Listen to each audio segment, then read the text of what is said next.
Hello everyone. Let's see the easiest way to convert a white table like this into a tall table like this. So step 1 is to convert your data into a table. So simply click any cell, then press Ctrl T and enter. This will convert your data into a table. Then select any cell under the table, go to Data tab, and under the Get and Transform by Head, select Show from Table. Then a Power Query sheet will pop up. So now the first column must remain the same. So select the rest of them. From day 1, press Shift, click day 7. This will select all of the column. Then go to Transform tab and press Unpivot column. Then go to Home tab, close and load. So boom, your table has been converted from white table into a tall table.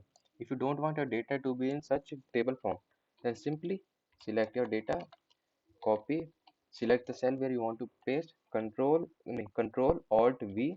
This is the formula for paste special for values only. So here your data has been converted from a white table into a tall table.